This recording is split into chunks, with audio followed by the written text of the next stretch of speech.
आज के इस कत्ल की कहानी में जो सबसे ख़ास है वो है कत्ल का तरीका। कातिल ने जिस तरीके को अपनाया एक महिला का कत्ल करने के लिए, वो तरीका जब सुप्रीम कोर्ट के जजेस को पता चला वो भी सुनकर दंग रह गए। ये कहानी असल में हरियाणा के एक गांव से है। यहाँ पर एक फैमिली रहती थी, जिस फैमिली में एक लड़का जिसका नाम सचिन था। सचिन एक आर्मी ऑफिसर था, उसकी ड्यूटी आसाम में लगी हुई थी। अब वक्त आ जाता है, सचिन के घर वाले सचिन की शादी करना चाहते हैं। वो लड़की खोजते हैं, एक लड़की भी मिल जाती है जिसका नाम अल्पना होता है। अब सचिन की शादी अल्पना से कर दी जाती है। कुछ वक्त सचिन अपने घर रहता है, लेकिन जैसे ही उसकी छुट्टी खत्म होती है वो वापस से अपनी ड्यूटी पर चला जाता है। जबकि आर्मी ऑफिसर्स का मामला ये होता है कि उन्हें साल में सिर्फ महीने से 1.5 महीने की ही छुट्टी मिलती है। इस तरीके से सचिन की भी छुट्टी थी। सचिन शादी करके अपने ड्यूटी पर वापस चला जाता है। इस बीच सचिन के घर में सचिन की माँ और सचिन के पिता और सचिन की वाइफ थी। सचिन के जो पिता थे वो भी अक्सर अपने काम से घर से बाहर रहा करते थे। अब घर में सिर्फ सचिन की माँ और उसकी पत्नी थी। धीरे धीरे वक्त गुजरता है, शादी को कुछ वक्त गुजर जाता है। इसी बीच सचिन की जो पत्नी होती है अल्पना, उसकी मुलाकात एक लड़के से होती है जिसका नाम मनीष होता है। मनीष और अल्पना एक दूसरे से दोस्ती करते हैं। धीरे धीरे इनकी दोस्ती एक रिश्ते में बदलती है, इनके बीच प्यार हो जाता है। अब ये अपने पति और अपने घर वालों से छिपाकर इस रिश्ते को कायम रखते हैं। इनके बीच लगातार फ़ोन पर बात होती, कई दिनों तक बात होती। घर में रहती तो छिप छिपा कर बात करती। एक दिन जब अल्पना अपने इस आशिक से बात कर रही थी, इसी बीच उसकी सास की नज़र उस पर पड़ती है और वो ये देखती है कि काम धंधा छोड़कर अल्पना लगातार फ़ोन पर लगी रहती है। और वो ये पता करती कि क्या ये उसके बेटे से बात करती है, तो पता ये चलता है कि नहीं, वो किसी और व्यक्ति से बात कर रही।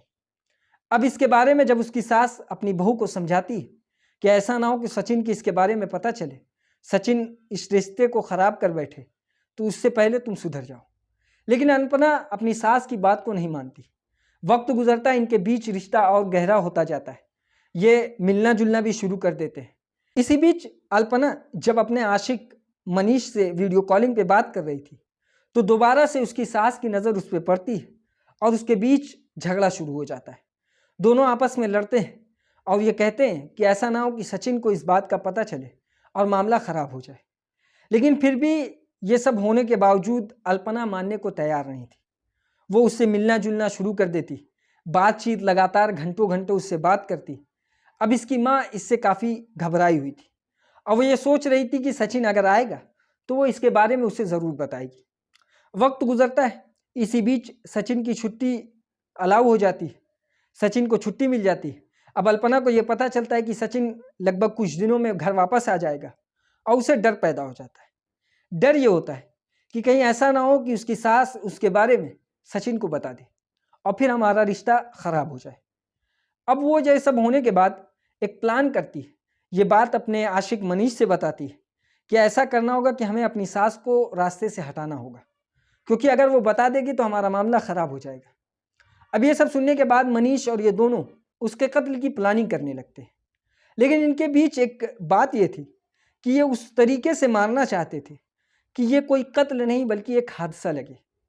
इसके लिए ये लोग कई प्लान सोचते हैं कि किस तरीके से उसे मारा जाए। अलग अलग प्लान आता, फिर उसे छोड़ते हैं कि नहीं, इस तरीके से करेंगे तो पकड़ा जाएंगे। फिर अल्पना के दिमाग में एक प्लान आता है और वो प्लान ये होता है कि वो कहती है कि इसे इस तरीके से मारा जाए कि किसी सांप को इसके पास छोड़ दिया जाए और वो सांप इसे डस ले और इसकी मौत हो जाए। मनीष भी इस बात से राज़ी हो जाता है। अब वो अपने एक दोस्त से कहता है कि कोई ऐसा सांप उसे ढूंढ कर दे जो जहरीला हो और जिसके काटने से एक व्यक्ति की फौरन मौत हो जाए। उसका दोस्त भी कुछ वक्त लगाता है और एक सांप, जहरीला सांप मनीष को दे देता है। अब मनीष उस सांप को एक बैग में बंद करता है और इंतज़ार करता है कि जब उसकी सास सो जाएगी तो वो उसके घर जाएगा और उसका कत्ल करेगा। लेकिन जब वो घर जाता है तो देखता है कि उसकी सास अभी भी जाग रही है। लेकिन पीछे के रास्ते से वो अल्पना को बुलाता है और बुलाने के बाद फिर वो बैग देता है और वो बैग देने के बाद कहता है कि इसे किसी ऐसी जगह रख दो जहाँ ये सांप बाहर ना निकले, और फिर अपनी सास को नींद की गोली खिलाओ और जब वो सो जाएगी तो फिर मैं अंदर आऊँगा, उसका कत्ल कर दूँगा। इस तरीके से इनके बीच बात डन हो जाती है। अल्पना भी ये करती है कि वो केले का जो जूस होता है उसमें बेहोश होने की दवा डालती और उसके बाद अपनी सास को पिला देती। जैसे ही वो सास उस जूस को पीती, वो फौरन बेहोश हो जाती।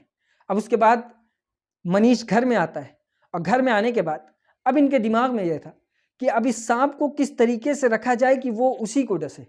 ये सांप है, ये थोड़ी पहचानेगा कि किसको डसना है किसको नहीं डसना है। हो सकता है हम में से किसी को ये डस ले। तो उसकी प्लानिंग करने के लिए भी ये लोग दिमाग लगाते हैं।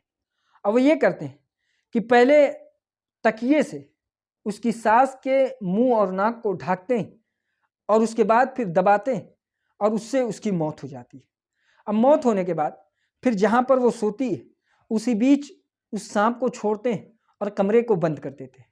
कमरे को बंद करने के बाद फिर वो लोग वहाँ से चले जाते हैं। मनीष उस घर से भाग जाता है। अब उसके बाद पूरी रात गुजर जाती है। सुबह होती है।